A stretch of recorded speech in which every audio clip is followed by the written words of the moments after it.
औज़ुबिल्लाहिमिनश्शैतानिर्रजीम बिस्मिल्लाहिर्रहमानिर्रहीम।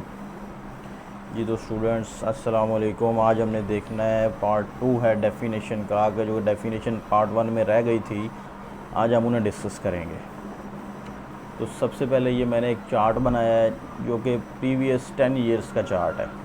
पिछले 10 सालों में ये तमाम डेफिनेशंस आई थी जिनके मैंने आगे साल भी लिख दिए हैं कि कौन सी डेफिनेशन कितनी दफ़ा और कौन कौन से साल में रिपीट हुई है। तो इससे आपको इनकी इम्पोर्टेंस का अंदाज़ा हो जाएगा कि कौन सी डेफिनेशन कितनी इम्पोर्टेंट है। इसमें से कुछ तो हमने पार्ट 1 में कर ली थी और कुछ जो थी वो इस पार्ट 2 में हम करेंगे।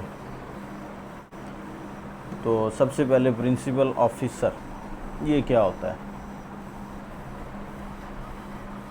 Principal officer used with reference to a company. एक कंपनी के रेफरेंस से अगर हम देखें प्रिंसिपल ऑफिसर क्या होता है, या एओपी के रेफरेंस से, क्योंकि इंडिविजुअल का तो प्रिंसिपल ऑफिसर कोई नहीं होगा, इंडिविजुअल का तो वो खुद ही होगा।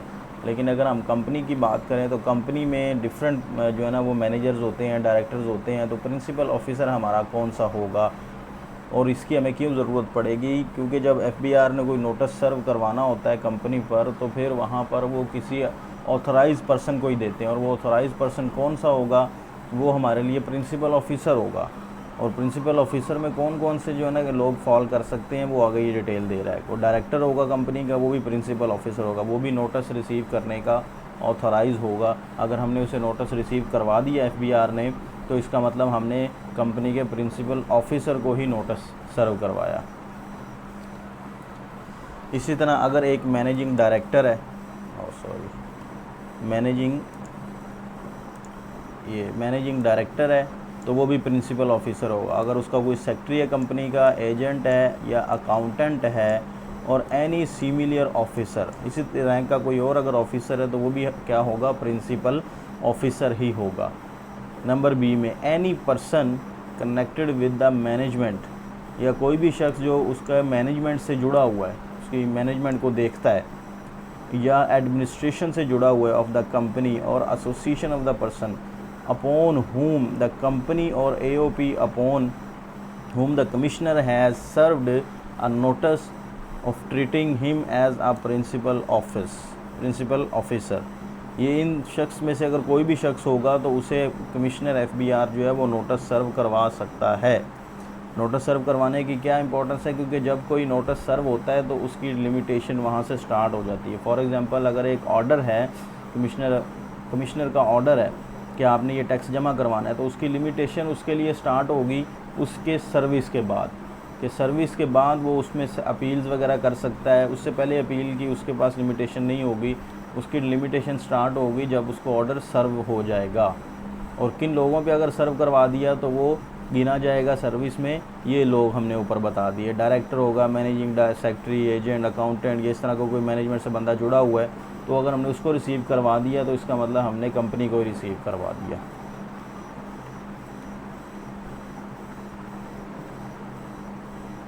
एक्सप्लेनेशन में देखते हैं क्या है। As explained earlier, person include an individual, an AOP of the person, company, etc. These person are required by law to submit a return of total income, providing other details or documents if needed।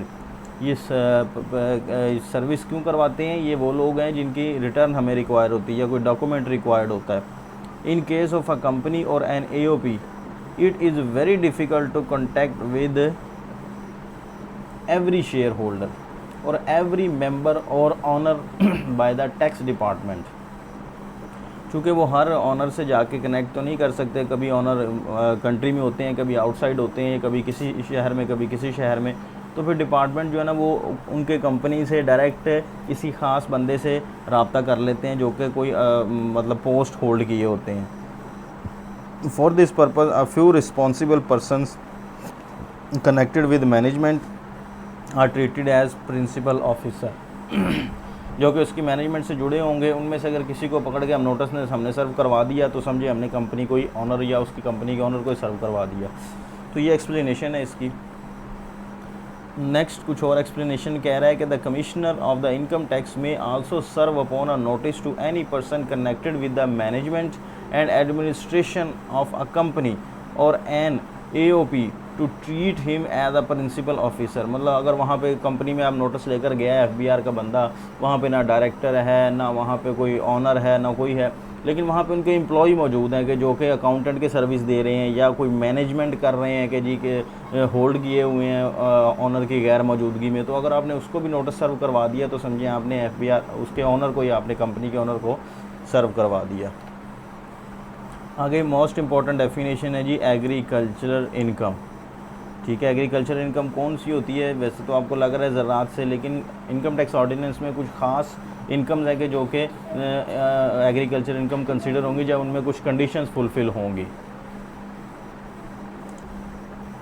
तो ये 3 किस्म की income होगी जो agriculture income की category में fall कर रही होंगी। डिराइव्ड फ्रॉम लैंड, सबसे पहली कंडीशन ये है कि आपने वो जो इनकम जिसको आप एग्रीकल्चर इनकम कह रहे हैं वो ज़मीन से हासिल की है, ज़मीन की आमदनी है वो।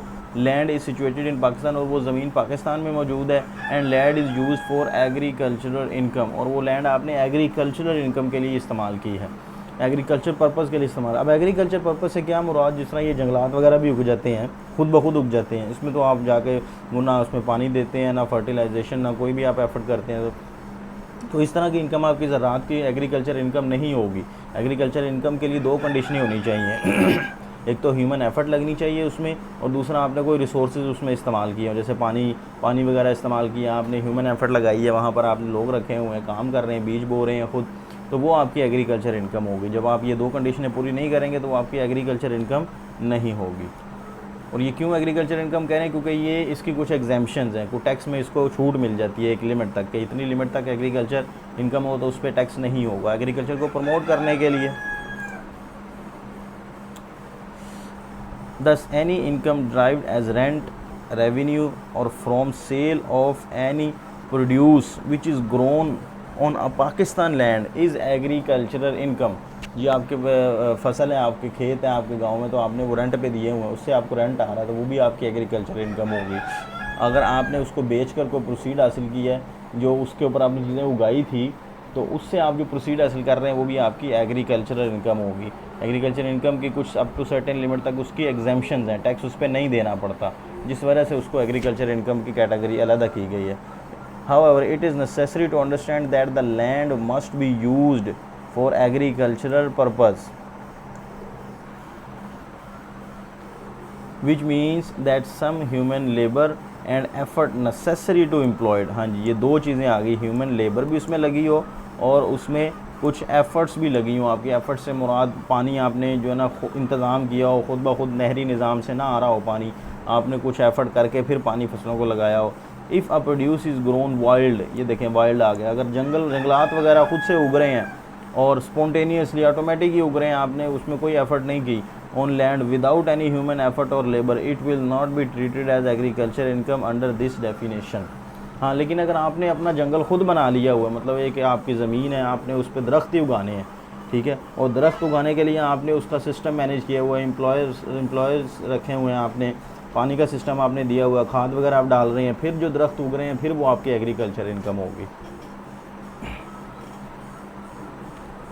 टाइप्स कौन कौन सी है? सबसे पहले रेंट और revenue derived from agricultural income. Rent तो वो हो गया सिंपल, आपने किसी को ठेकेदार को आपने रेंट पे दे दी कि जी आप इसको खुद काश्त करें और ख़ुद इस पर कमाई करें, हमें इतना रेंट दे दें, वो भी आपकी एग्रीकल्चर इनकम होगा। रेवेन्यू आपने खुद उस पर काश्त की और उसके ऊपर जो प्रोड्यूस होगा आपने उसको सेल करके जो रेवेन्यू अर्न किया वो फिर एग्रीकल्चर इनकम आपकी होगी। Income derive from such land bye agriculture income.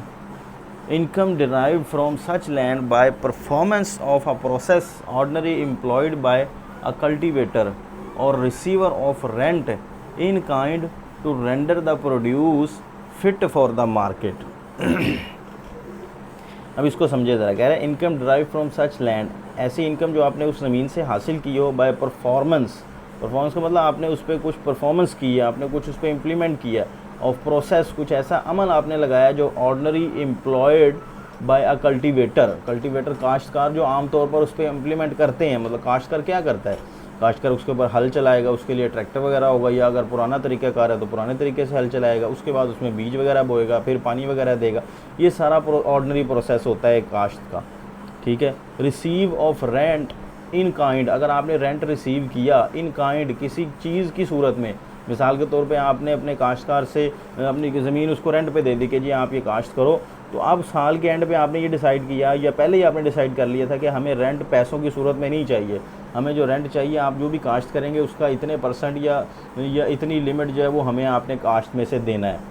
तो वो जो रेंट इन काइंड आ गया, पैसे नहीं आया, उस पर जो काश्त हुआ वो आपको चीज़ मिल गई, तो वो भी क्या कहलाएगी, आपकी रेंटल एग्रीकल्चर इनकम कहलाएगी। लेकिन उसकी वैल्यू क्या होगी, उसकी फेयर मार्केट वैल्यू जो कि मार्केट में उसकी चल रही होगी वो वैल्यू कंसीडर होगी। Income derive from such land by sale of produce by a cultivator और receiver of rent in kind. जी आपने वो चीज़ खरीद से ले ली थी, करेंट की सूरत में आपने मार्केट में बेच दी, अब वो इनकम आपकी एग्रीकल्चरल इनकम कहलाएगी। Income derive from any building required for agriculture purpose. हाँ जी, अगर आपने कोई बिल्डिंग का रेंट रिसीव किया है और वो बिल्डिंग आपकी एग्रीकल्चर में कनेक्ट थी, तो फिर वो इनकम जो होगी, वो उसका रेंट जो होगा वो भी आपकी इनकम एग्रीकल्चर इनकम रिसीव कहलाएगी। लेकिन इसकी कुछ कंडीशंस हैं, ठीक है। ऐसे ही आप हर बिल्डिंग को वो रेंट को आप इसमें नहीं डाल सकते, उसकी कुछ आगे स्पेसिफिक कंडीशंस हैं।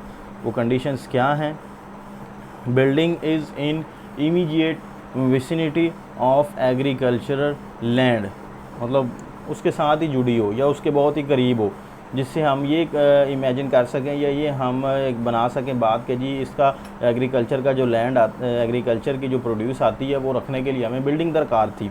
अगर हम उसको ओपन रखेंगे तो वो वेस्ट होने का ख़तरा है, उसके लॉस होने का ख़तरा है। तो वो जो बिल्डिंग आपने उसमें के लिए ख़रीदी है या उसमें आपको अगर मालिक को रेंट पे कर रहे हैं तो फिर मालिक के लिए वो क्या होगा, एग्रीकल्चर इनकम कहलाएगा। Building is occupied by the cultivator और recipient of the agriculture income, ठीक है, या उसकी अपनी हो तो या फिर वो क्या की उसने किसी और से हायर कर ली हो, किराए पे ले लियो। द कल्टीवेटर और recipient by reasons of his connection with the land required it as a dwelling house, store room और अदर आउट बिल्डिंग्स। हाँ जी, ये वो उसने पर्पस बता दिया कि ये 3-4 मकसद के लिए अगर आप इस्तेमाल कर रहे हैं तो फिर वो एग्रीकल्चर इनकम में आएगा, जो इनकम आप उससे ड्राइव कर रहे होंगे उस बिल्डिंग से। वहाँ पे एग्रीकल्चर प्रोड्यूस को आपने स्टोर किया हुआ है या आपने गोडाउन बनाया हुआ है जिसमें आप उसको आगे माल सप्लाई करते हैं, तो फिर वो क्या होगा, आपका एग्रीकल्चर इनकम होगी। एग्जांपल्स में क्या क्या आ रहा है, rent receive by lessor of agriculture. Lessor जो आपको दे रहा है, किराए पे दे रहा है आपको, वो जो मालिक है वो लेसर होगा आपका, उससे आपको जो इनकम मिल रही होगी, रेंट मिल रहा होगा, वो आपका एग्रीकल्चर इनकम होगा। Income receive by lessee of agriculture land by cultivation. Cultivation करके अगर आपने कोई काइंड में उससे चीज़ रिसीव कर ली है तो वो भी आपकी क्या कहलाएगी, एग्रीकल्चर इनकम होगी। इनकम फ्रॉम कल्टीवेशन ऑफ तंबाकू, wheat, sugar cane, rubber etcetera, ये वो फसलें आ गई। Income from growing T, T अगर आपने उगाई हुई है, उसके दरख्त लगाए हुए हैं, तो वो भी आपकी क्या कहलाएगी, income, agriculture income. Land revenue assign to जागीरदार, जागीरदार को जो ज़मीनें हैं वो ज़ाहिर बात है फसलें ही उगाते हैं उसमें, तो उससे जो इनकम आएगी वो भी क्या कहलाएगी, agriculture income. Income from building used for agriculture purpose, अभी पहले बात हो गई कि जो एग्रीकल्चर पर्पस के लिए बिल्डिंग यूज़ हो रही है उससे आपको जो इनकम आ रही है वो आपकी एग्रीकल्चर इनकम होगी। लेकिन अगर आप वो इसके लिए यूज़ नहीं हो रही तो फिर उसकी इनकम रेंटल इनकम कहलाएगी, उसकी टैक्सेशन सेपरेट होगी। Fee paid by tenant for renewal of lease, वो लीज़ एग्रीमेंट अगर उसने fee paid by tenant for renewal of lease agreement अगर रीन्यू करवाया, उसके लिए भी उसने जो पे किया है तो वो भी उसका क्या कहलाएगा, एग्रीकल्चर। देने वाले के लिए एग्रीकल्चर एक्सपेंस होगा और लेने वाले के लिए एग्रीकल्चर इनकम होगी। Income from any land used for carrying on any process necessary to make the agriculture produce fit for market, अगर चीज़ तो आपने निकाल ली फसलों से, उसके बाद उसके ऊपर आपने कुछ ऐसा प्रोसेस किया तब जाके वो मार्केट में सेल होगी, तो फिर वो क्या फिर भी वो क्या कहलाएगी, आपकी इनकम फ्रॉम एग्रीकल्चर। वो सारी कैटेगरी इनकम फ्रॉम एग्रीकल्चर में जाएगी। मिसाल के तौर पे एक फसल जो ना उगाने वाले हैं, ठीक है, और दूसरी एक पार्टी है वो उसको ऊपर से कल्टीवेशन उतारने वाली है, उनके पास वो शेलर्स वगैरह हैं जिससे वो गंदम वगैरह निकालते हैं फसलों से, उसके बाद उन्हें बोरियों में वगैरह पैक करते हैं। तो ये सारी जो इनकम वो कमा रहा है ये उसकी एग्रीकल्चर इनकम होगी, क्योंकि वो उस चीज़ को फिट फॉर मार्केट कर रहा है कि सेल मार्केट में सेल हो सके, ऐसे वो मार्केट में सेल नहीं होगी।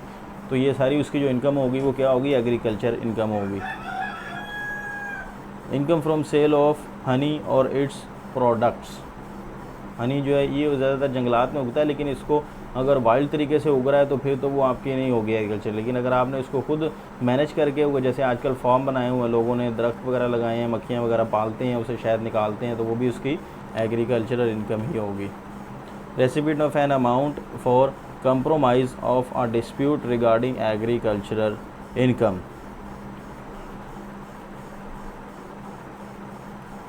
नॉन एग्रीकल्चर इनकम कौन कौन सी होगी, ये बड़ा इंपॉर्टेंट है। आपने चूँकि एग्रीकल्चर तो पढ़ लिया, अब कौन कौन सी इनकम एग्रीकल्चर इनकम नहीं होगी। बाज़ाहिर तो वो एग्रीकल्चर लग रही होगी, उससे आ रही होगी, लेकिन वो एग्रीकल्चर इनकम नहीं होगी। इनकम फ्रॉम स्टोन क्यूरीज, अगर आपने कोई पत्थर वगैरह कलेक्शन का आपका सिस्टम, आपका बिज़नेस है जो आपके पत्थर को कलेक्ट करता है और उनको उनकी वॉशिंग वगैरह करके उनको मुख्तलिफ़ शक्ल्स में बनाकर वो क्या करता है, कुछ चीज़ें बनाता है, तो फिर वो एग्रीकल्चर इनकम नहीं होगी, वो as a business income treat होगी। Income from fisheries and ferries, हाँ जी, अब ये भी ज़मीन के अंदर ही आपने लगाई हुई है फिशरीज़ वगैरह का फॉर्म बनाया हुआ है आपने, तो आप कह रहे हैं जी ये तो ज़मीन से ही मैं कमा रहा हूँ, इसमें तो मैं कुछ एफ़र्ट लगा रहा हूँ और कुछ पानी वगैरह दे रहा हूँ, तो फिर वो एग्रीकल्चर इनकम नहीं होगी।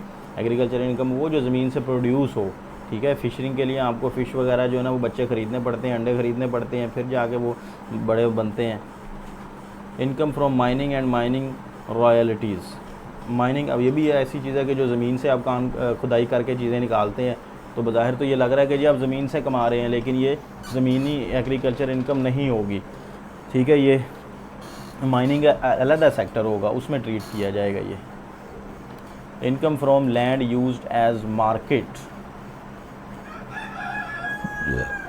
आपने कोई मार्केट आपकी बन गया, आपकी इतनी ज़्यादा ज़मीन थी, आपने कहा यार इसमें कल्टीवेशन तो बहुत मुश्किल है, मेरे से तो नहीं हो सकेगी, आपने वहाँ पे मार्केट बना दी, मार्केट से अब आपको रेंट आ रहा है, तो वो रेंट आपकी एग्रीकल्चर इनकम नहीं होगी, आपकी रेंटल इनकम होगी। चाहे वो आपने एग्रीकल्चर लैंड के अंदर मौजूद बना लिए, इर्द गिर्द वाले अगर आपसे वो इर्द गिर्द वाले अगर एग्रीकल्चर इनकम कमा रहे हैं, तो आप नहीं भी कमा रहे तो वो आपकी रेंटल इनकम होगी, क्योंकि आपने अपनी ज़मीन का मकसद ही बदल दिया।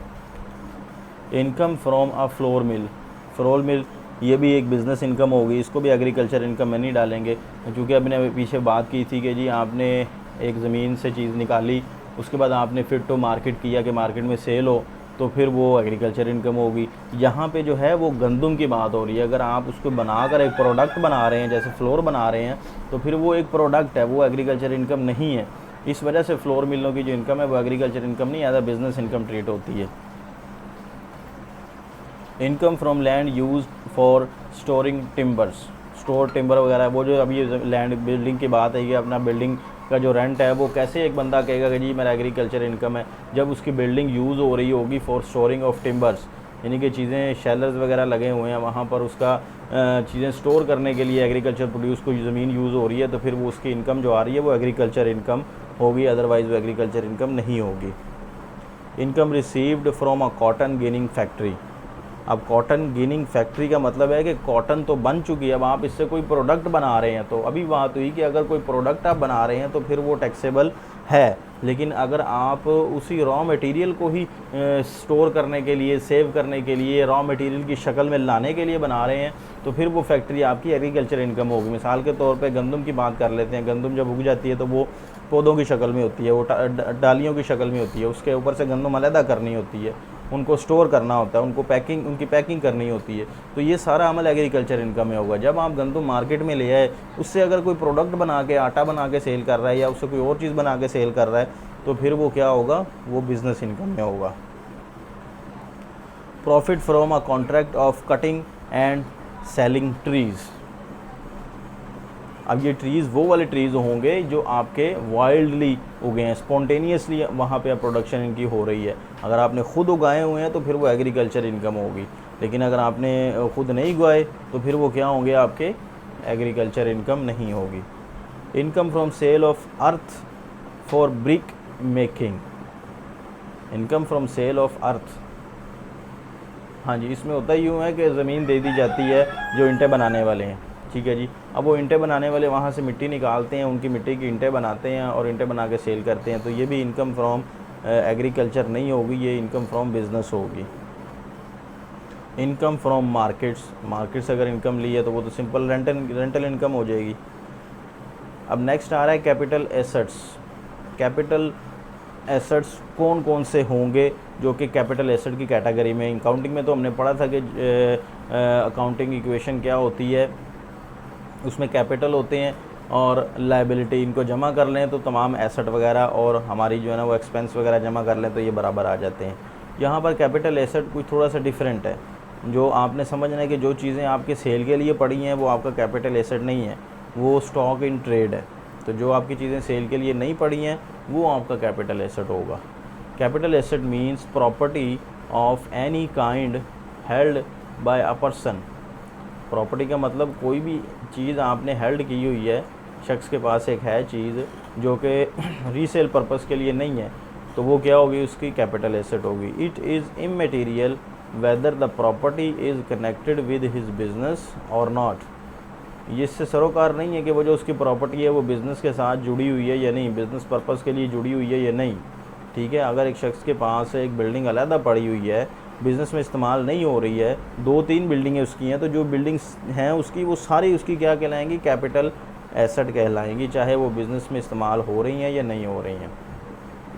However the following are excluded from the definition. इन चीज़ों को कैपिटल एसेट नहीं कहेंगे जो हम आगे जाके देखेंगे। एनी स्टॉक इन ट्रेड, जो स्टॉक इन ट्रेड क्या होता है, जिस चीज़ का आप कारोबार कर रहे हैं अगर आपने उसको बल्क में स्टोर किया हुआ है तो फिर वो आपका स्टॉक इन ट्रेड होगा, कैपिटल एसेट नहीं होगा। कंज्यूमेबल स्टोर्स, कंज्यूमेबल स्टोर्स का मतलब जो आपकी चीज़ें रूटीन में इस्तेमाल हो रही हैं, ठीक है, वो भी आपकी स्टेशनरी, जैसे स्टेशनरी बेस्ट एग्जांपल है जो रूटीन में इस्तेमाल होती है जी। अगर एक आप स्कूल का आपका बिज़नेस है तो स्कूल में स्टेशनरी बहुत ज़्यादा इस्तेमाल होती है, तो वो भी आपकी कैपिटल एसेट नहीं होगी। या रॉ मटेरियल्स है, शुगर फैक्ट्री का जो रॉ मटेरियल है वो शुगर कैन होगा, वो शुगर कैन आपने स्टोर कर लिया हुआ है बल्क में, तो वो आपका कैपिटल एसेट नहीं होगा, स्टॉक इन ट्रेड होगा। For the purpose of business, business purpose के लिए ये इस्तेमाल हो। ठीक हो गया। एक्सप्लेनेशन में देखते हैं। एक्सप्लेनेशन में उसको एक्सप्लेन किया गया होगा कि जो जो चीज़ें कैपिटल एसेट में आती हैं और जो जो नहीं आती। The medicines available in a medical store, medical store में काफ़ी ज़्यादा मेडिसिन्स पड़ी होती हैं, ठीक है। For the purpose of sale, वो चीज़ें सेल करने के लिए पड़ी हुई हैं, उनकी प्राइस फ्लक्चुएट हो जाएगी, उससे आप प्रॉफिट कमाएंगे, वो नहीं, रूटीन में सेल के लिए, ठीक है। तो उसको क्या कहेंगे आप, stock in trade, and so excluded from the definition of capital asset. Share possessed by the dealer, एक डीलर ने शेयर बड़े ज़्यादा अपने पास रखे हैं, जो कि उसका काम है ये शेयर करना, ठीक है। For the purpose of sale are his stock in trade but still these will be treated as capital asset. जब शेयर्स में ये चीज़ है बस कि अगर एक डीलर ने रखे हुए हैं अपने पास फॉर रीसेल पर्पज़, तो फिर भी वो असल बज़ाहिर तो ये लगेगा कि वो स्टॉक इन ट्रेड है, लेकिन नहीं, अकाउंटिंग इसको टैक्स इसको क्या कहेगा, ये कैपिटल स्टॉक है, कैपिटल एसेट कंसीडर होंगे इसके। Share parts, spare parts own by manufacturing concern for use in machinery are consumable store and are excluded from the scope of the capital assets. कोई ऐसी factory उन्होंने लगाई हुई है जिसमें बार बार स्पेयर पार्ट्स यूज़ होते हैं, एक लिमिट के बाद वो स्पेयर पार्ट्स चेंज हो जाते हैं फैक्ट्री मशीन के, तो वो जितने भी उन्होंने स्टोर किए होंगे कि टाइम सेविंग पर्पज़ हो सकता है, मनी सेविंग पर्पज़ हो सकता है, तो वो क्या कहलाएंगे, उसके कैपिटल एसेट में नहीं होंगे वो। Yarns possessed by a cotton mill is their raw material held for the purpose of business and so not capital asset. ये वही बेसिक कैटेगरी, वही जो स्टॉक इन ट्रेड है। अगर उसकी फैक्ट्री में कोई चीज़ इस्तेमाल होने के लिए वो पड़ी हुई है, बार बार इस्तेमाल होती है, तो फिर वो स्टॉक इन ट्रेड होगा, कैपिटल एसेट नहीं होगा। Any property with respect to which the person is entitled to a depreciation deduction और अमोर्टाइजेशन डिडक्शन, ठीक है। कोई ऐसी ज़मीन उसकी है कि जो कि डेप्रिसिएशन और अमोर्टाइजेशन हो रही है, तो वो भी उसका कैपिटल एसेट नहीं होगी। नेक्स्ट आ रही है जी कंपनी, इसका सेक्शन 2 है, उसका सब सेक्शन 12 है और सेक्शन 80 में भी इनको डिफ़ाइन किया गया है। कंपनी क्या होती है? According to the income tax ordinance 2001, company means, company का ये मतलब होगा कि जो इनकम टैक्स ऑर्डिनेंस में दिया हुआ है, और कोई मतलब अगर आपके ज़हन में है तो उसको निकाल दें। मीन्स का मतलब जो मतलब हम यहाँ पे दे रहे हैं आपने वही मतलब पढ़ना है।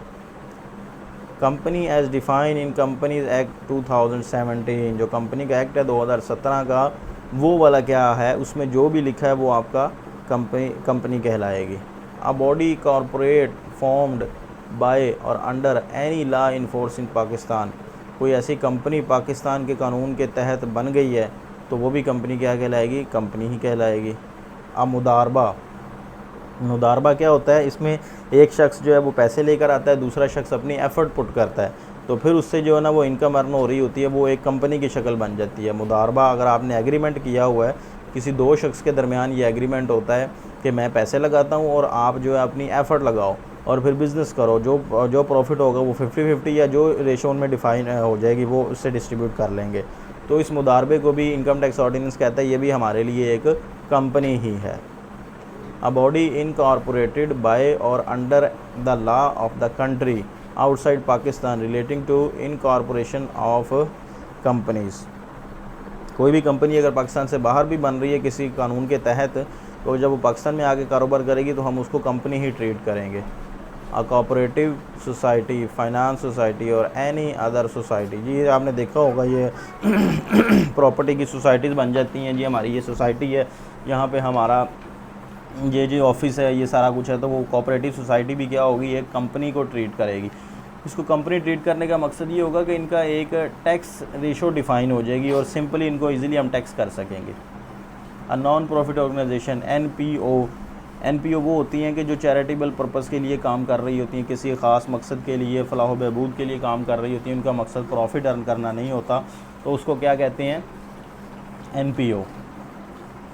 A trust an entity or a body of persons established or computed by any other law, जी कोई ट्रस्ट बन गया, कोई एंटिटी बन गई है, ये भी एक कंपनी की सूरत ही होती है। जिस तरह आप ये कह लें फ्रेंड्स वेलफेयर सोसाइटी है, ये क्या करती है? ये अपने एरिए के लोगों को फलाह बहबूद के लिए काम करती है। किसी को अगर कोई तालीम के लिए पैसों की ज़रूरत है तो उन्हें पैसे प्रोवाइड करती है, या अगर किसी को मेडिकल की सहूलत चाहिए तो वो उनको मेडिकल की सहूलत के पैसे देगी, या ख़ुद करवा देगी या वो पैसे दे देगी। तो ये इस तरह की सोसाइटीज़ को ट्रस्ट वगैरह कहते हैं। इनकी भी इनकम क्या होती है?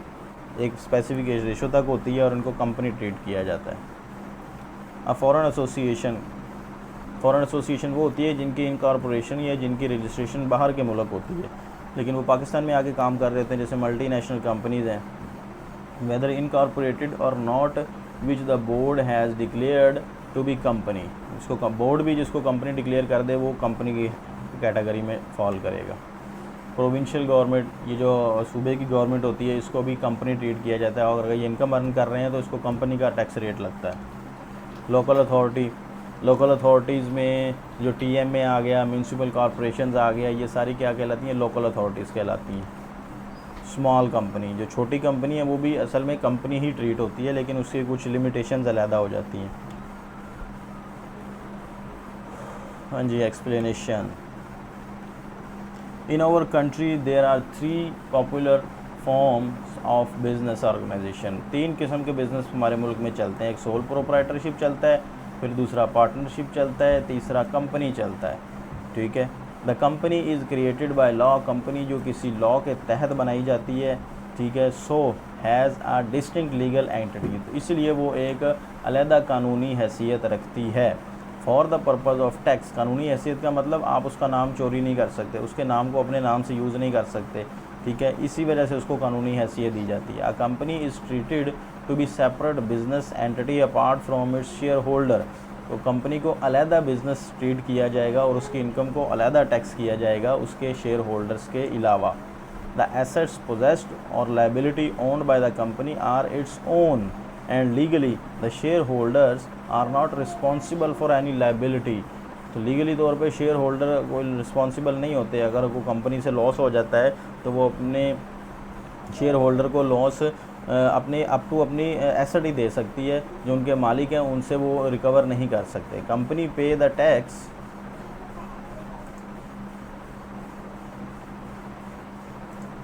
company pay the tax in discharge of its own liability and not on behalf of its shareholder और their agent। कंपनी का जो अगर कोई लॉस हो जाता है तो वो कंपनी अपने बिहाफ पर पे करेगी, अपने ऑनर से कुछ भी रिकवर करने की पाबंद नहीं होगी।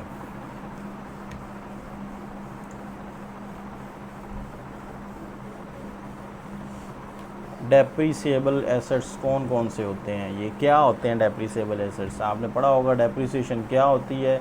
किसी भी एसेट की वैल्यू में जो डिक्रीज़ आता है सालाना, उसको कहते हैं depreciation. Any tangible movable property, immovable property other than unimproved land or structural improvement to immovable property owned by the person has a normal useful life exceeding 1 year. ठीक है, जिसकी लाइफ 1 साल से ज़्यादा होगी वही डेप्रीसिएबल एसेट होगा। अगर 1 साल से कम में वो ख़त्म हो रहा है तो फिर वो डेप्रीसिएबल एसेट नहीं होगा, उस पर डेप्रीसिएशन आपको अलाउ नहीं होगी। Is likely to lose value as a result of normal wear and tear और एब्सोल्सेंस। उसकी वैल्यू डिक्रीज़ हो गई उसके नॉर्मल यूज़ से। अगर उसके यूज़ करने से उसकी वैल्यू डिक्रीज़ नहीं हो रही तो फिर वो डेप्रीसिएबल एसेट नहीं है। मिसाल के तौर पे एक प्लांट है, एक मशीनरी है, आपकी फैक्ट्री में यूज़ हो रहा है। अब आपको पता है ये यूज़ हो रहा है तो इसकी वैल्यू डिक्रीज़ हो रही है, इसने कुछ अरसे बाद इसने ख़राब हो जाना है या इसने ख़त्म हो जाना है, ये प्रोडक्शन नहीं दे पाएगा, तो फिर वो क्या कहलाएगा? आपका डेप्रीसिएबल एसेट कहलाएगा। इज़ यूज्ड होली और partly by the person in deriving income from business chargeable to tax. और वो आपके बिज़नेस में इस्तेमाल भी हो रहा हो किसी ना किसी तरीके से, या तो कम्प्लीटली इस्तेमाल हो रहा हो या पार्शली इस्तेमाल हो रहा हो, आपको इनकम अर्न करके दे रहा हो, तो फिर वो डेप्रीसिएबल एसेट कहलाएगा। परमानेंट इस्टेब्लिशमेंट, परमानेंट मुस्तकिल जो है ना, वो इस्टेब्लिशमेंट कौन सी होती हैं? इस्टेब्लिशमेंट वैसे तो कंपनी को ही कहते हैं, लेकिन वो परमानेंट कब होगी? जब उसमें ये कैटेगरीज फॉल करेंगी। This term has been included in the income tax law by income tax ordinance 2001। It means a fixed place of business. Fixed place of business पहली कंडीशन आ गई, through which the business of a person is wholly और partly carried on and includes, और ये भी उसमें शामिल होनी चाहिए शराइत। पहली शराइत है वो परमानेंट एक प्लेस के ऊपर मौजूद हो, परमानेंट प्लेस पे वहीं पे बनी और वहीं पे काम कर रही है। पहली शर्त क्या आ गई जी? A place of management, branch, office, factory, workshop other than a liaison office. Liaison office के अलावा बाकी जो भी उसके काम करने के जो ऑफिस हैं, where the office engage in the negotiation of contract other than contract of purchase. सिर्फ एक लाइजन ऑफिस की इजाज़त होती है उन्हें कि लाइजन ऑफिस वो कहीं पर भी बना सकते हैं, बाकी उसके जितने ऑफिस होंगे वो एक ही जगह पे मौजूद होंगे। लाइजन में क्या होता है, आपने किसी दूसरी कंपनी से या किसी दूसरे मुल्क से आपने कम्युनिकेशन करनी होती है, तो आप एक स्पेसिफिक एक जगह मुख्तस कर लेते हैं कुछ टाइम पीरियड के लिए, वो आपका लाइजन ऑफिस बन जाता है उस एरिया का। लेकिन आपने परमानेंट वहाँ पे काम करना है तो वो ऑफिस आपका परमानेंट ऑफिस होगा। नंबर 2, अ माइन, ऑयल और गैस वेल क्यूरी और any other place of extraction of natural resources. अब देखें ये नेचुरल रिसोर्सेज अगर आपने कहीं से निकालने हैं, आपको पता है ज़मीन के नीचे गैस मौजूद है, तो आपने वहीं से गैस निकालनी है। ये नहीं कि आप गैस वहाँ से भी निकाल रहे हैं फिर दूसरी शहर से भी निकाल रहे हैं, ऐसा तो नहीं पॉसिबल होता। तो वो जो गैस निकालने वाली कंपनीज़ होंगी या ऑयल निकालने वाली कंपनीज़ होंगी या गैस, ये क्या कहलाएंगी? परमानेंट स्टैब्लिशमेंट होंगी। The furnishing of served including consultancy service by any person through employee or other personnel engaged by the person for such purpose, but only where activities of that nature continue for the same or connected project with Pakistan for a period aggregating more than 90 days within any 12-month period। आपकी consultancy की company है, उसका liaison office आपने दूसरे मुल्क बनाया हुआ है, जिस तरह हमारे डिप्लोमेट ऑफिस होते हैं वो भी क्या कहलाते हैं? परमानेंट स्टैब्लिशमेंट होते हैं। क्योंकि ऐसा नहीं होता कि वो एक मुल्क का डिप्लोमेट ऑफिस एक ही होता है, वो जगह जगह पर नहीं होते। जिस तरह हमारे मुल्क में अगर यूके का या इंडिया का या किसी दूसरी कंट्री का अगर कोई ऑफ़िस है तो वो एक जगह पर एक ही ऑफ़िस मौजूद है, हर जगह पर उनके ऑफ़िस मौजूद नहीं होते, तो वो भी क्या कहलाते हैं, परमानेंट एस्टेब्लिशमेंट में फॉल करते हैं। A person acting in Pakistan on behalf of a person referred to as agent other than an agent of independent status acting in the ordinary course of the business as such। आपकी company Pakistan में है और दूसरे मुल्क में आपने अपना agent बिठाया हुआ है जो आपके बिहाफ पे काम कर रहा है, ठीक है, उसको इंडिपेंडेंट स्टेटस नहीं है, वो कोई भी डिसीजन खुद नहीं ले सकता। अगर आपने अपने कॉन्ट्रैक्ट करवाने हैं तो आप अपनी शराइत पहले उसको देंगे, तो आपकी शराइत के मुताबिक वो काम करेगा, तो फिर वो एजेंट क्या कहलाएगा आपके लिए। अगर उसमें ये चीज़ें फॉल करेंगी तो वो फिर आपका परमानेंट एस्टेब्लिशमेंट में वो एजेंट कहलाएगा। Has habitually exercise an authority to conclude contracts on behalf of other person।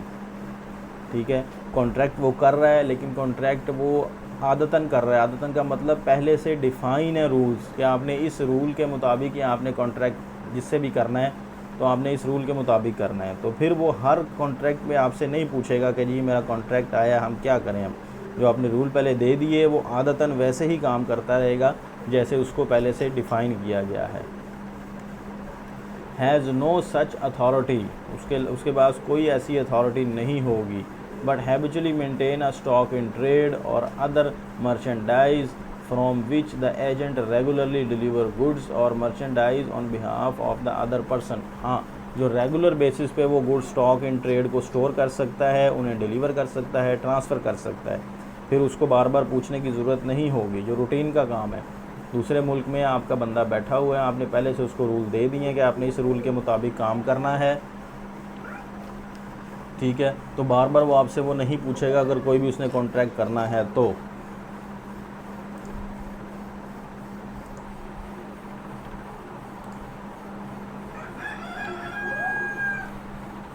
हाँ जी, एनी सब्सटेंशियल इक्विपमेंट इंस्टॉल्ड और अदर एसेट और property capable of activity giving rise to income.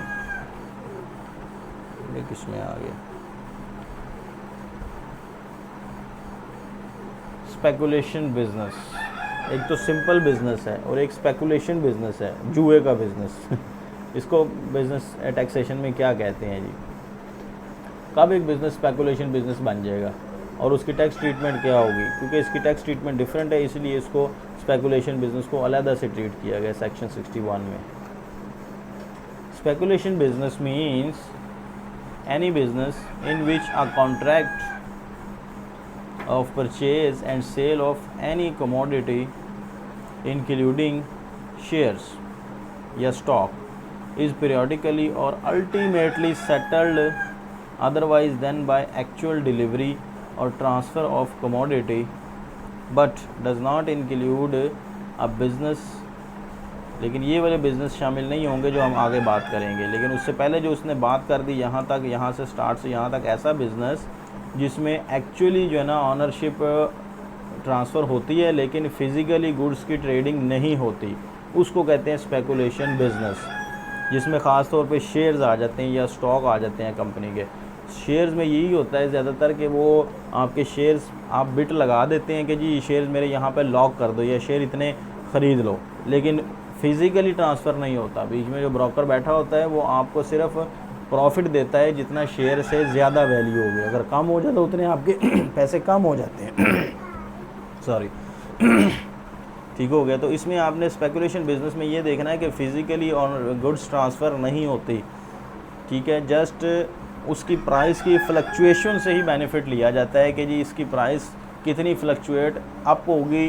ज़ाहिर बात है अप पे ही लोग पैसा लगाते हैं, डाउन पे तो कोई नहीं लगाता है, ठीक है, तो उसमें डाउन भी हो सकता है और उसमें अब भी गोल्ड में भी ऐसा ही होता है, गोल्ड की price daily up and down होती हैं, जिस तरह डॉलर की प्राइस अप एंड डाउन होती है। जी इतने डॉलर मेरे ख़रीद लो, ब्रोकर के पास आपके पैसे पहले से सेव होते हैं, आप उसे कहते हैं जी हमारे $100 उठा लो। $100 वो मार्केट्स में ख़रीदता नहीं है, सिर्फ आपकी $100 की वैल्यू वो आपकी डिडक्ट कर लेता है कि जी आपके $100 की वैल्यू आ गई मेरे पास। अब जब आप देखते हैं पैसे बढ़ गए हैं, डॉलर की वैल्यू बढ़ गई है, पॉइंट्स में बढ़ गई है या रुपीज़ में बढ़ गई है, आप कहते हैं मेरे वो डॉलर सेल कर दो, वो आपके डॉलर सेल नहीं करता एक्चुअली, लेकिन आपकी जो प्राइस डिफरेंस आ रहा होता है, जितने पे आपने ख़रीदे थे और जितने पे आप सेल करने का उसे कह रहे हैं, उसका डिफरेंस वो आपके अकाउंट में शामिल कर देता है कि ठीक है भी आपके ये पैसे प्रॉफिट आपको मिल गया, आप जब मर्ज़ी आके ले लें। ठीक है, ज़रूरी नहीं प्रॉफिट ही होगा, इसमें लॉस भी होता है ज़्यादा। लेकिन उसमें क्या होगा, does not include a business in which, अब ये जो कॉन्ट्रैक्ट आप कर रहे हैं, ये वाला कॉन्ट्रैक्ट स्पेकुलेशन बिजनेस नहीं होगा। आपकी इंटेंशन क्या होगी, इंटेंशन ये होगी कि यार सेव मनी करनी है हमने, फ्यूचर में हमारी इस चीज़ की कीमत बढ़ जाएगी तो हम पहले इसका कॉन्ट्रैक्ट कर लें ताकि हमें जो है ना वो प्राइस की फ्लक्चुएशन का जो है बेनिफिट मिल सके हमें।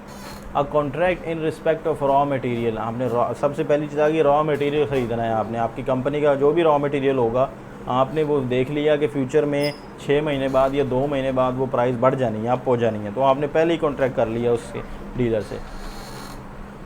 Raw material or merchandise is entered into by a person in the course of a manufacturing or mercantile business to guard against loss through future price fluctuation. ठीक है, फ्यूचर प्राइस की fluctuation आपने पहले से ही gas कर ली थी, ये भी गैस ही होती है, फोरकास्ट ही होता है, 100% नहीं होता कि प्राइस वाकई बढ़ेगी, समटाइम नहीं भी बढ़ती वो, लेकिन आपने पहले ही कॉन्ट्रैक्ट कर लिया, पहले ही पेमेंट्स कर दी या नहीं कर दी, कॉन्ट्रैक्ट आपका हो गया। For the purpose of fulfilling the persons other contract for the actual delivery of the goods to be manufacture और मर्चेंडाइज टू बी सोल्ड। हाँ जी, अब इसमें भी ये होता है कि एक्चुअल डिलीवरी नहीं होती है, मोस्टली चांसेस यही होते हैं कि एक्चुअली डिलीवरी नहीं होता, क्योंकि आप स्टोर कहाँ करेंगे, आपने तो 6 महीने के बाद की सप्लाई के लिए पैसे दिए हैं, अभी की सप्लाई तो आपके पास पड़ी हुई है, तो आप क्या करेंगे 6 महीने बाद उससे चीज़ें उठाएंगे, लेकिन कॉन्ट्रैक्ट अभी कर रहे हैं क्योंकि आपको नज़र आ रहा है कि प्राइस बढ़ रही है, तो ये फिर स्पेकुलेशन बिजनेस नहीं होगा, ये नॉर्मल ऑर्डिनरी बिजनेस ही होगा।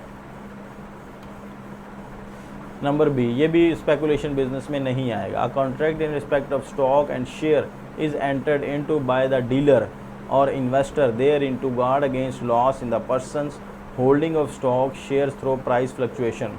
हाँ जी, इसमें भी आपने यही किया कि आपने प्राइस की फ्लक्चुएशन देख ली और फिर आपने कहा जी मेरे इतने शेयर ख़रीद लो या उठा लो, या अभी पैसे मैं आपको दे रहा हूँ इतने, मैं शेयर आपसे फ़लाने टाइम पे ले लूँगा, तो वो भी क्या कहलाएंगे, आपके स्पेकुलेशन बिजनेस नहीं होगा। जबकि आपकी इंटेंशन ये हो कि आपने सेल नहीं करने हैं, प्राइस बढ़ी आपने सेल कर दिया, तो वो स्पेकुलेशन बिजनेस बन जाएगा आपका।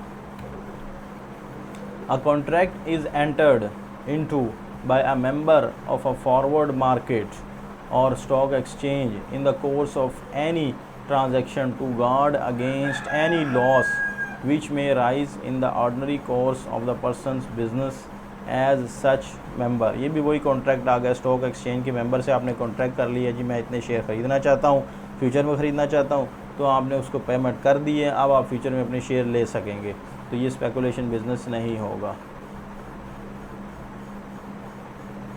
फाइलर कौन होता है, अब आगे फाइलर किसको कहते हैं? सिंपल तो हमें नज़र आ रहा है कि जी रिटर्न फाइल कर दो आप फाइलर बन गए, लेकिन इसकी कुछ स्पेसिफिक टर्म्स है। Filer means any person whose name is in active taxpayer list, ATL में जिसका नाम आ रहा होगा सिर्फ वही फाइलर कंसीडर होगा। For the purpose of banks, for the purpose of companies and other taxation purpose, जिस शख्स का नाम ATL में होगा वही टैक्स पेयर कंसीडर होगा। और वो ATL कहाँ से इशू होगी? FBR इशू करेगा वो ATL, Azad Jammu Kashmir council board of revenue issue करेगी वहाँ के लोगों के लिए। Gilgit Baltistan council board of revenue भी जो इशू करेगी वो भी ATL कहलाएगी। The person is holder of tax payers card, tax payers card ये पहले थे, अब नहीं, जब से ATL आ गई ये अब ख़त्म हो गए। ठीक है, ATL एक लिस्ट होती है जो FBR इशू करता है।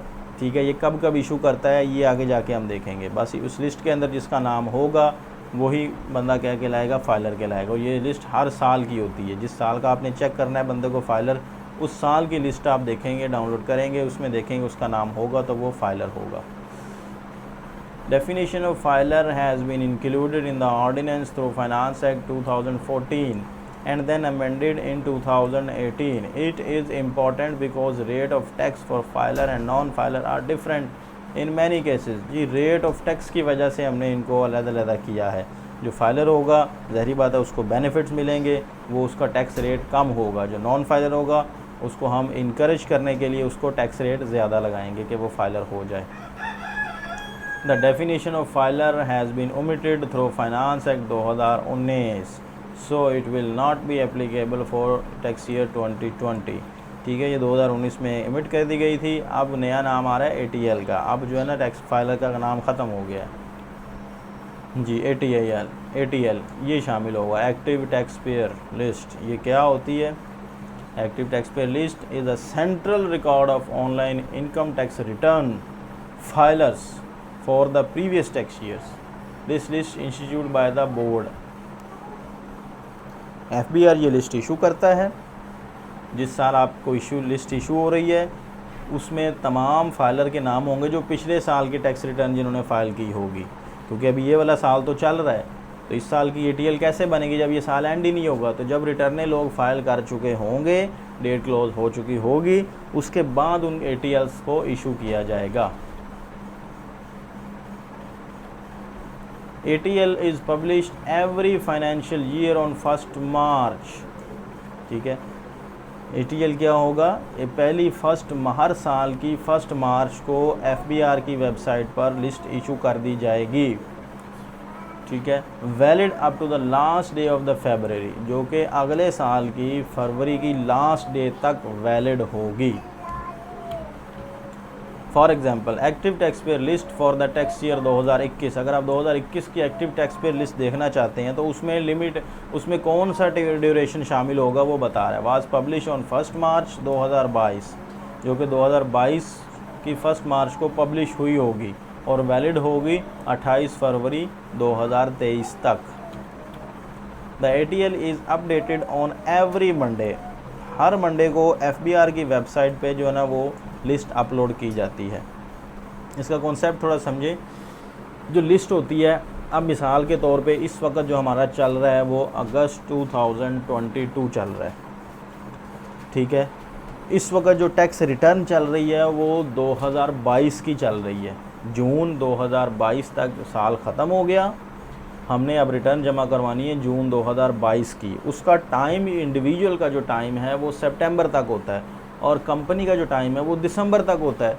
तो जब तक ये टाइम क्लोज़ नहीं होता तब तक सारी रिटर्नों को हम नहीं बना सकते, तब तक ATL नहीं बन सकती जब तक ये सारी रिटर्नें आ ना जाएं।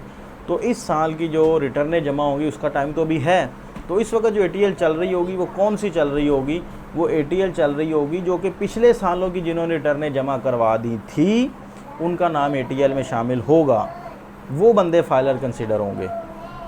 जो इस वक्त 1 मार्च 2022 को इशू हुई थी ATL, वो थी 2021 की बेस पे। जिन्होंने 2021 की रिटर्नें जमा करवा दी थी उनका नाम ही सिर्फ फाइलिंग उसमें ATL में शामिल होगा। जिन्होंने नहीं जमा करवाई उनका नाम ATL में शामिल नहीं था, चाहे उन्होंने प्रीवियस जमा भी करवा दी हो।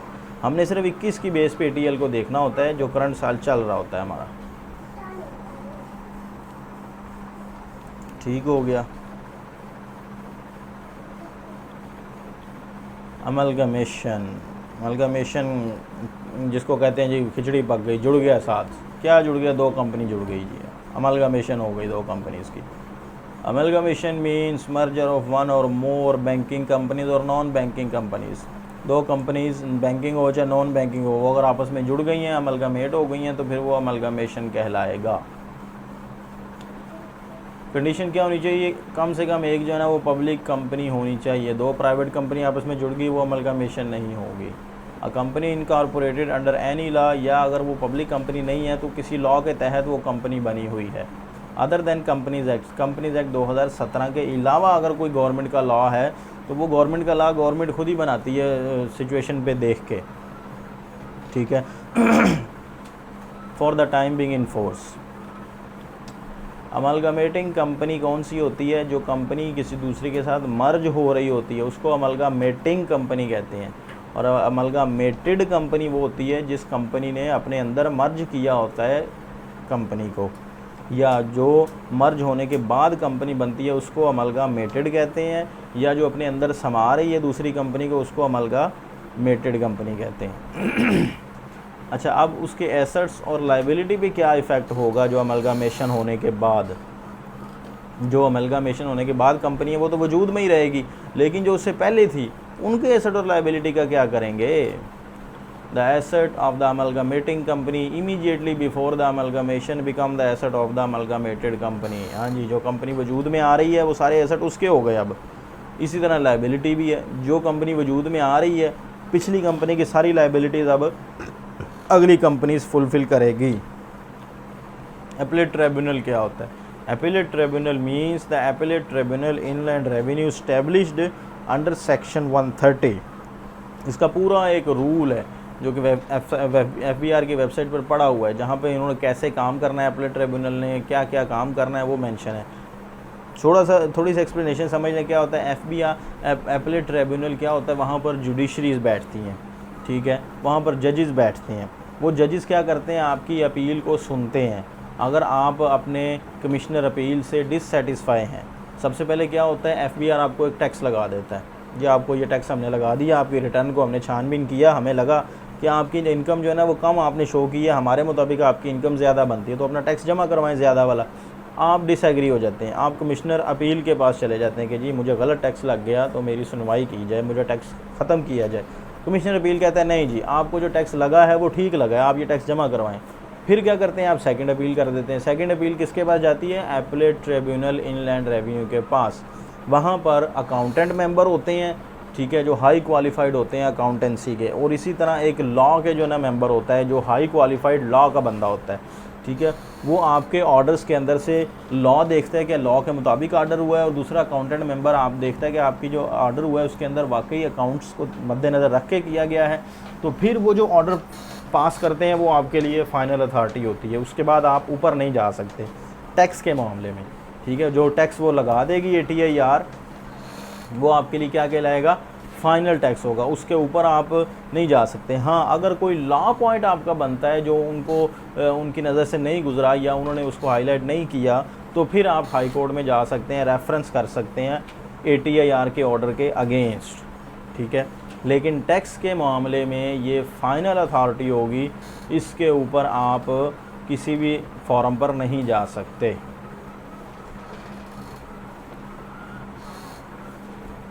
Approved gratuity fund. Gratuity fund क्या होता है? जब आपका एम्प्लॉय रिटायर होगा तो आप उसको एक लमसम अमाउंट पे करते हैं ताकि उसका जो है ना वो रिटायरमेंट के बाद का पीरियड अच्छा गुजर सके। तो वो होता क्या है, वो उसी की सैलरी में से थोड़ा कट के आप सेव करते जाते हैं और एम्प्लॉयर भी उसी में कंट्रीब्यूशन करता है, वो एक हैंडसम अमाउंट बन जाती है। वो हैंडसम अमाउंट फिर आप अपने एम्प्लॉय को पे करते हैं, उसको कहते हैं ग्रेचुटी फ़ंड। वो अप्रूव्ड कब होगा, कौन उसको अप्रूव करेगा, और ये फ़ायदा क्या होगा, इसमें टैक्स बेनिफिट आ जाता है। क्योंकि देखें ना, कंपनी का ऑनर अगर अपनी कुछ इनकम में से बेनिफिट दे रहा है अपने एम्प्लॉय को, तो उसको भी कोई बेनिफिट होना चाहिए, उसको टैक्स का बेनिफिट मिल जाता है। लेकिन कब? जब वो अप्रूव्ड करवाएगा, सारी कंडीशंस को फुलफ़िल कर लेगा। कौन अप्रूव करेगा? Means a gratuity fund approved by commissioner. हाँ जी, कमिश्नर को आप अपने डॉक्यूमेंटेशन प्रोवाइड करेंगे और कहेंगे जी देखें जी मैं अपना ये अप्रूव्ड करवाना चाह रहा हूँ ग्रेचुटी फ़ंड, तो आपकी क्या रिक्वायरमेंट है वो फुलफ़िल करें और मुझे एग्जाम्पशन दे दें। Approved एनविटी plan. एनविटी प्लान कौन अप्रूव करता है? ये भी इसी तरह का एक ग्रेचुटी के तरह का होता है। इसमें या तो आप कंट्रीब्यूशन करते रहते हैं या एक ही दफ़ा आप हैंडसम अमाउंट उन्हें पे कर देते हैं, वो फिर आपको मंथली कंट्रीब्यूशन देते रहते हैं कि जी आप ये ले लें। कुछ लोग होते हैं अपनी सर्विस रिटायर हुई और सारा पैसा ला के उन्होंने ग्रेचुटी फ़ंड एनविटी फ़ंड वालों को दे दिया। अब वो आपको मंथली जितनी सैलरी आपकी बनती थी या उससे थोड़ी कम आपको सैलरी देते रहते हैं और उन पैसों का वो बिज़नेस करते रहते हैं, ठीक है। इसको कहते हैं annuity plan. Means an annuity plan approved by SECP। अब इसको देखें, कमिश्नर नहीं करेगा, SECP करेगा, under voluntary pension system rules 2005 and offered by the life insurance company. हाँ जी, लाइफ इंश्योरेंस कंपनी जो ऑफर करती है वो ये एनविटी प्लान कहलाता है। आपने लाइफ इंश्योरेंस का तो सुना होगा कि जी आप मंथली या सालाना इतने पैसे पे करते रहें कुछ अरसे तक, 20-25 साल तक, तो फिर आपको एक हैंडसम अमाउंट हम दे देंगे, ठीक है। तो वो एनविटी प्लान उसका कहलाता है।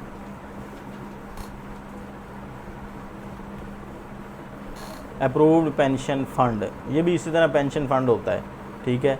Means pension fund approved by SECP under voluntary pension system 2005 and manage by the pension fund manager registered with the SECP under voluntary pension system rule.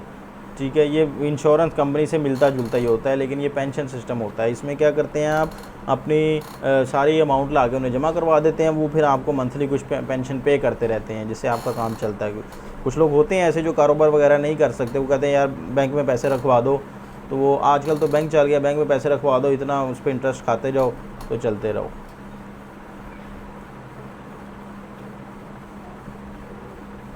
हाँ जी, बेनिफिशियल ऑनर कौन होगा? बेनिफिशियल ऑनर वो कौन होगा? Natural person होना चाहिए सबसे पहले तो। अल्टीमेटली ओन्स और कंट्रोल अ कंपनी और association of persons whether directly और इनडायरेक्टली थ्रू एटलीस्ट 25% शेयर्स और वोटिंग राइट।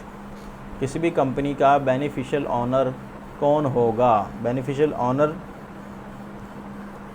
डायरेक्टली और इनडायरेक्टली या तो उसके पास 25% शेयर्स हो, ठीक है, या 25% उसके पास वोटिंग राइट हो। पहली कंडीशन तो ये। एक्सरसाइज अल्टीमेट इफ़ेक्टिव कंट्रोल, उसके पास इफ़ेक्टिव कंट्रोल भी हो, इख्तियारात भी हो, पावर भी हो, वो चेंज कर सकता हो कोई भी किसी भी टाइम हो, through direct or indirect means over the company और association of a person including control over the finance के ऊपर उसका कंट्रोल हो, चाहे या डिसीजन के ऊपर उसका कंट्रोल हो, या अदर अफेयर्स या कोई दूसरे जो मामलात हैं डेली के उस पर उसका कंट्रोल हो, तो फिर वो बंदा क्या कहलाएगा? बेनिफिशियल ऑनर कहलाएगा। बिज़नेस क्या होता है?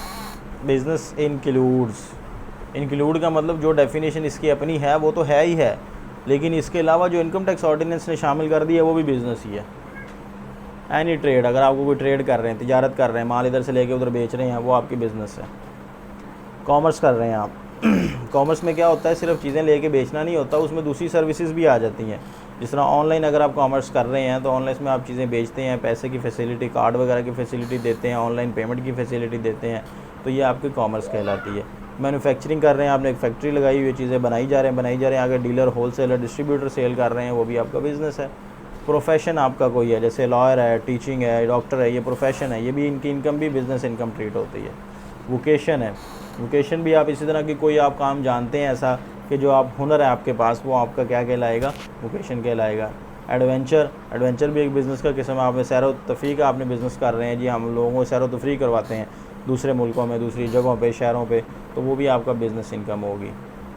या इससे रिलेटेड कोई ऐसी कंसर्न आपने बनाई हुई है, कोई हेड ऐसा बनाया हुआ कि जो लोगों ने अगर काम करना है इस तरह का तो वो उस हेड में जाकर ट्रीट होते हैं, तो वो भी क्या कहलाएगी? आपकी बिज़नेस इनकम कहलाएगी। But does not include employment, लेकिन एक चीज़ शामिल नहीं है जो आपकी एम्प्लॉयमेंट, अगर आप कर रहे हैं या आप मालिक हैं, कारोबार कर रहे हैं, आपने अपने मुलाजिम रखे हुए हैं, तो वो जो मुलाजिम का और आपका रिलेशनशिप है वो एम्प्लॉयमेंट का रिलेशनशिप है, वो बिज़नेस ट्रीटमेंट नहीं होगा।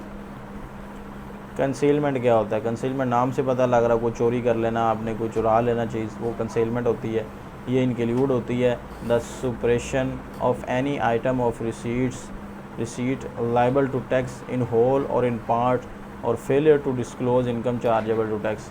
हाँ जी, आपने रिटर्न जमा करवाई एफबीआर को, उसमें आपने कोई चीज़ें छुपा ली, जान के शो नहीं की, ठीक है कोई ऐसा ख़र्चा आपने किया वो आपने शो नहीं किया, या आपने कोई इनकम अर्न की वो आपने शो नहीं की, तो उसको कहते हैं concealment. Claiming any deduction any expenditure not actually incurred, आपने कोई ऐसा क्लेम डिस्कस कर लिया कि जी मेरा ये एक्सपेंस बनता था, आपने वो शो करके अपनी इनकम कम कर दी है, उससे भी आपका टैक्स कम हुआ है, तो ये भी आपकी कंसीलमेंट कहलाएगी। क्लेमिंग इंडिविजुअल में तो कोई भी डिडक्शन अलाउ नहीं होती। मिसाल के तौर पे सैलरीड पर्सन है, उसकी जितनी सैलरी है सारी की सारी टैक्सेबल है, उसमें कोई डिडक्शन उसको अलाउ नहीं होगी।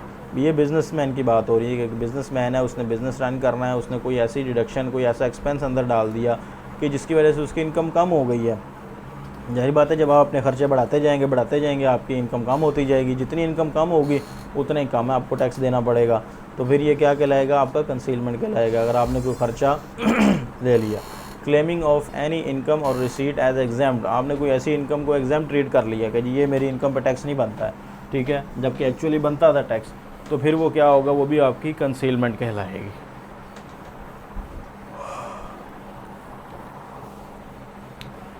फॉर रिमूवल ऑफ डाउट, अब ये कुछ एक्सप्लेनेशन इन्होंने प्रोवाइजो दे देती है एफबीआर कि जी आप इसमें ये थोड़ी एक्सप्लेनेशन ऐड कर लें। It is clarified that none of the aforementioned act के ऊपर जितने एक्ट बताए गए हैं, जितने अमल बताए गए हैं, would constitute concealment of income unless it is proved that taxpayer has knowingly or willfully committed these acts।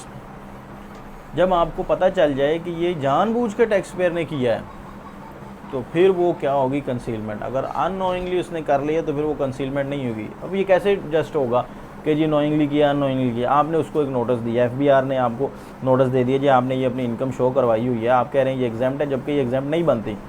आपका नुमाइंदा एफबीआर के पास चला गया, ये हमारी इनकम एग्जाम्प्ट है, वो जाके बहस मुबासा करने लग गया और दलीलें देने लग गया। अब आप ये नोइंगली कर रहे हैं, ठीक है, आपको पता होने के बावजूद आप ये जान के कर रहे हैं, तो फिर ये अब आपकी कंसीलमेंट कहलाएगी। लेकिन अगर एफबीआर ने आपको नोटिस डाला जी आपने अपनी इनकम तो एग्जाम शो करवाई है, फलाने कानून के तहत ये एग्जाम नहीं बनती है, आप कहें हाँ मुझे तो पता ही नहीं था, शायद मुझे आइडिया नहीं था, तो मैंने इसलिए एग्जाम डाल दी, तो ये अब ठीक है मैं टैक्स पे कर देता हूँ इसका जितना बनता है, तो फिर वो कंसीलमेंट नहीं होगी।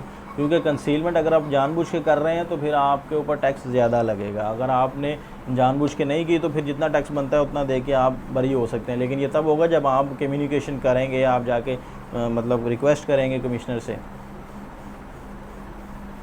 डिविडेंड बहुत इंपॉर्टेंट डेफिनेशन है, कई बार आ चुकी है पेपर्स में। includes any distribution by a company of accumulated profit to its shareholder। accumulated profits में से जितना डिस्ट्रीब्यूट करती जाएगी तो वो उसका क्या कहलाएगा, डिविडेंड कहलाएगा कंपनी का। any distribution by a company to its shareholder of the debenture stock or deposit certificate in any form, ठीक है, इनके ऊपर भी अगर आपने कोई पेमेंट की है अपने शेयर होल्डर्स को तो वो भी डिबेंचर कहलाएगी, डिबेंचर डिविडेंड कहलाएगी। डिविडेंड जो है ना वो एक सेपरेट ब्लॉक ऑफ इनकम है, इसके अलग वीडियो बनाई हुई है, उसमें जाके आप देख सकते हैं इसका tax treatment. Any distribution made to the shareholder of a company on और बिफोर लिक्विडेशन, लिक्विडेशन से पहले या लिक्विडेशन पर जो भी प्रॉफिट आप अपने ऑनर्स को डिस्ट्रीब्यूट कर रहे हैं, जो जो उनका हिस्सा बनता है वो क्या कहलाएगा, उनका डिविडेंड कहलाएगा। Any distribution by a company into its shareholder on the reduction of its capital, ये कैपिटल बहुत ज़्यादा हो गया था, अब वो कैपिटल कम कर रही है कंपनी अपना, उस कैपिटल को आप डिस्ट्रीब्यूट कर रहे हैं जिसका शेयर होल्डर्स के दौरान जितना जितना पोर्शन बनता है वो उसको डिस्ट्रीब्यूट कर रहे हैं, तो वो क्या कहलाएगा उनका, वो भी डिविडेंड कहलाएगा। Any payment by a private company or a trust of any sum by way of advance or loan to its share holder or any payment by any such company or trust on behalf or for the individual benefit of any such shareholder। जी, company ने आपके behalf पर कोई payment कर दी, company ने आपकी insurance premium पे कर दी, आपके बच्चों की फ़ीस पे कर दी, ठीक है, तो वो कंपनी ने आपने क्या हुआ, आपने अपना कैपिटल नहीं निकलवाया, उसको आपको प्रॉफिट में से उसने पे किया, तो वो भी आपका क्या कहलाएगा, डिविडेंड कहलाएगा। ठीक हो गया। डज़ नॉट इंक्लूड, अब ये कुछ चीज़ें जो डिविडेंड में नहीं आती, लेते तो आप कंपनी से ही हैं, कंपनी ही पेमेंट कर रही होती है आपको या आपके बिहाफ पे, लेकिन वो डिविडेंड में नहीं होंगी। वो कब डिविडेंड में नहीं होंगी, जब a distribution made in respect of any share for full cash consideration or redemption of the debenture or debenture stock where the holder of the share or debenture is not entitled to the event of liquidation or participation in surplus asset. Company liquidate हो रही है, shares की full payment आप उसको कर रहे हैं, एक तो था शेयर्स के ऊपर जो प्रॉफिट पड़ा हुआ है उसकी डिस्ट्रीब्यूशन कर रहे हैं, वो डिविडेंड है। लेकिन अगर आप शेयर के बदले ही उसको दे रहे हैं कि जी ये शेयर या आपका हम आपको दे रहे हैं, तो ये क्या कहलाएगा, ये डिविडेंड नहीं होगा। एनी एडवांस, आपने कोई एडवांस ले लिया या लोन ले लिया, made by share holder bye the company, company से ले लिया, in the ordinary course of its business, जो कि नॉर्मल रूटीन है, बिजनेस से कंपनी से हम पैसे निकालते रहते हैं, उसको हम एज अ लोन कंसीडर कर लेते हैं। Where the lending of the money is substantial part of the business of the company, ठीक है, वो बिज़नेस का पार्ट बनेगी, वो एज अ लाइबिलिटी, मतलब आपका वो एसेट बन जाएगी बिज़नेस का कि जी ये फलाने से हमने पैसे लेने हैं, वो चाहे ऑनर ही है, तो फिर वो क्या कहलाएगा, डिविडेंड नहीं होगा। लेकिन जहाँ पर उसने डिस्पर्स कर दिया कि जी हमने प्रॉफिट दे दिया, वापस नहीं लेना, तो वो डिविडेंड बन जाएगा।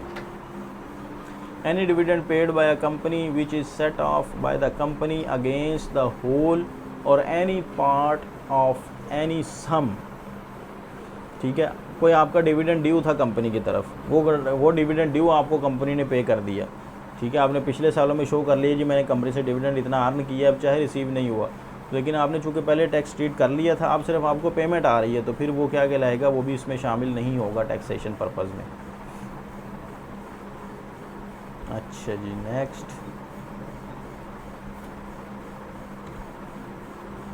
Remittance of after tax profit by a branch of petroleum exploration production of foreign company operating in Pakistan. जी, remittance of after tax profit, ठीक है, ये कुछ सेक्टर्स हैं जिसमें से अगर आपको रेमिटेंस मिल रहा है, अगर आपने शेयर लिए हैं, रेमिटेंस मिल रहा है, तो फिर वो डिविडेंड नहीं होगा। शर्त यह है कि वो पाकिस्तान में काम कर रहे हों।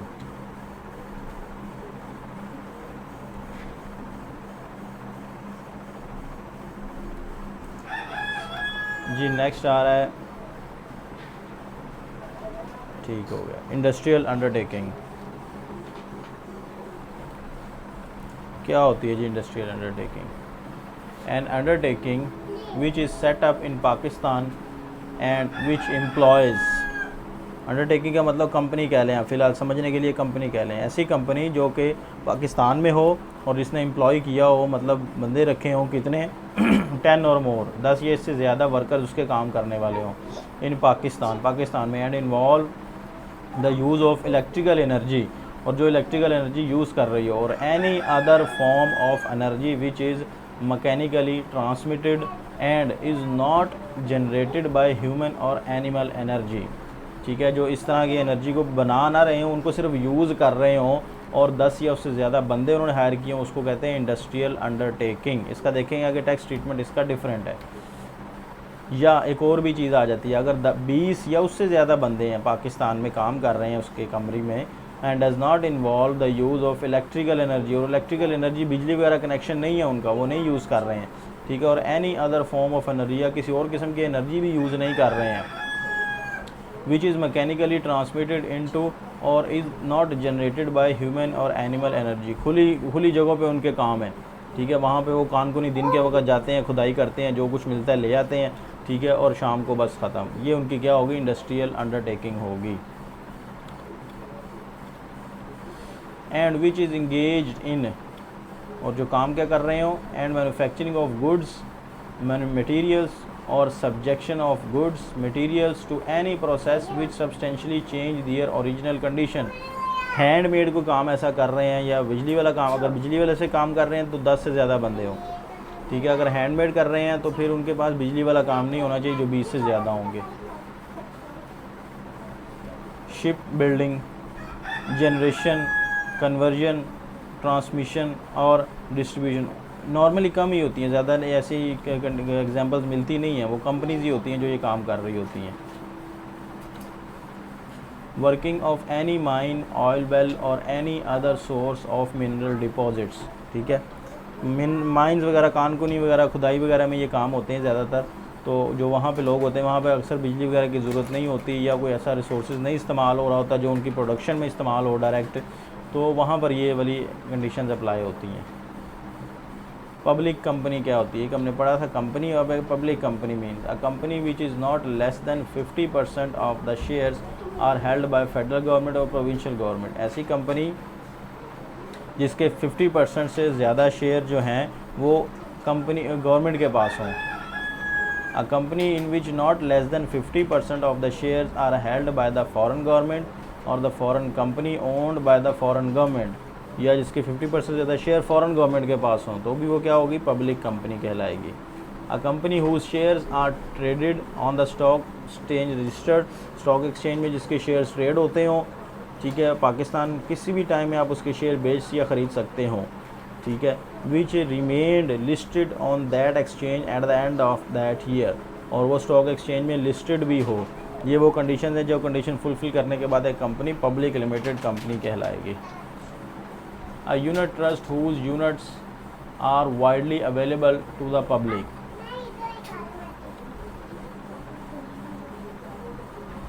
स्मॉल कंपनी क्या होती है? स्मॉल कंपनी वो कंपनी होगी जिसमें कुछ कंडीशंस अगर फुलफिल हो रही हैं तो वो स्मॉल कंपनी है। इसका टैक्स रेट भी डिफरेंट होता है, इसका टैक्स ट्रीटमेंट भी डिफरेंट होता है। Means a company registered on or after the first day of 2000 July 2005 under the companies act. Company act के तहत ही वो रजिस्टर्ड होगी, लेकिन जो जुलाई 2005 के बाद होगी उसमें ये कंडीशंस अप्लाई होनी चाहिए। Has paid up capital plus undistributed reserves not exceeding 50 million rupees, उसका जो टोटल कैपिटल होना चाहिए वो 50 मिलियन रुपीज़ से ज़्यादा नहीं होना चाहिए। Has employees not exceeding 250 any time during the year, और 250 से ज़्यादा उसके मुलाजिम भी नहीं होने चाहिए साल के किसी भी वक्त के दौरान। Has annual turnover not exceeding 250 million rupees, उसका जो एनुअल टर्नओवर हो, उसका जो एनुअल रिसीट्स आती हैं उस चीज़ें सेल करने के बाद, वो 250 मिलियन रुपीज़ से भी ज़्यादा नहीं का होना चाहिए। अगर एक भी कैटेगरी फॉल ना की तो वो स्मॉल कंपनी की डेफिनेशन से निकल जाएगी।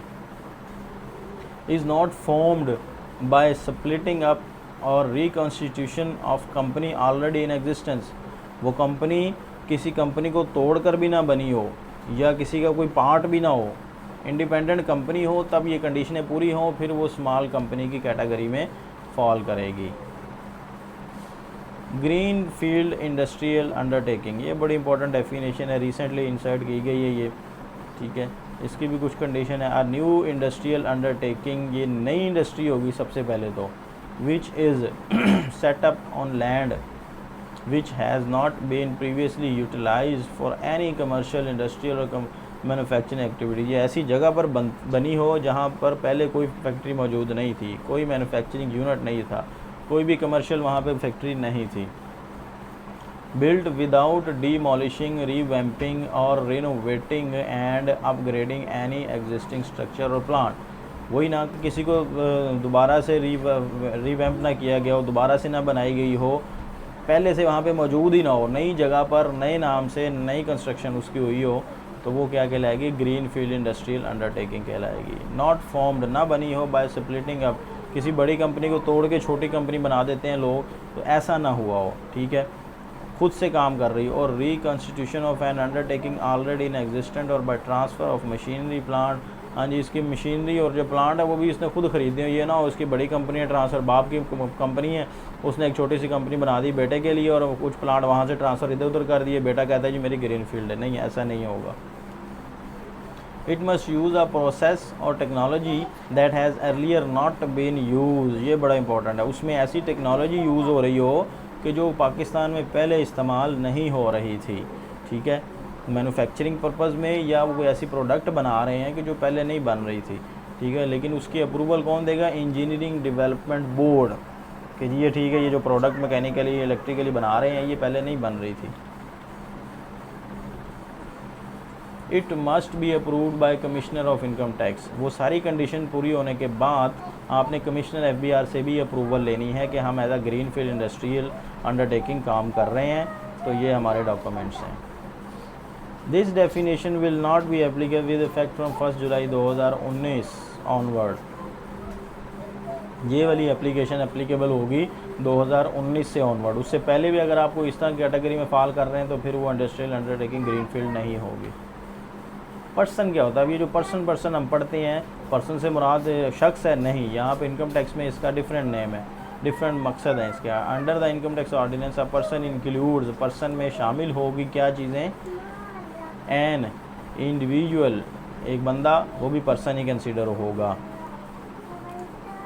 ठीक है, और एक जो कंपनी है वो भी इंडिविजुअल ही ट्रीट होगी, या एक एसोसिएशन AOP, वो भी कंपनी ही, वो भी पर्सन ट्रीट होगी। इनकॉर्पोरेटेड, फॉर्म्ड, ऑर्गेनाइज्ड और इस्टेब्लिश इन पाकिस्तान, जो पाकिस्तान में बनी हो, रजिस्टर्ड हुई हो, यहाँ पर काम शुरू किया हो, तो वो क्या कहलाएगा? पर्सन होगा। द फेडरल गवर्नमेंट, ये भी एक किस्म का पर्सन है। अ फॉरेन गवर्नमेंट, ये भी पर्सन है टैक्स के नज़र में। A political sub division of foreign government, foreign government की जो पॉलिटिकल सब डिवीज़न किसी मुल्क में काम कर रही होगी वो भी क्या कहलाएगी? पर्सन होगी। अ पब्लिक इंटरनेशनल ऑर्गेनाइजेशन, ठीक है, जो इंटरनेशनल ऑर्गेनाइजेशन है, मल्टीनेशनल कंपनीज़ हैं, वो भी क्या कहलाएंगी? एक पर्सन होगी। तो ये थी आज की इम्पोर्टेंट डेफिनेशंस, आपने इनको दोबारा सुन लेना है, दोबारा याद कर लेना है। इंशाल्लाह नेक्स्ट वीडियो में हम देखेंगे फंक्शंस ऑफ FBR। अगर आपने इससे पिछले लेक्चर सुनने हैं तो वो आप मेरे वीडियो चैनल पे जाकर अकाउंटिंग ट्रीटमेंट बाय इरफान, उसमें जाके आप जितनी भी वीडियोस मैंने अब तक अपलोड की हैं आप उन्हें पढ़ सकते हैं, सुन सकते हैं। तो इसके अलावा ठीक है, अल्लाह हाफिज़, अपना ख्याल रखिएगा, शुक्रिया। बस हो गया।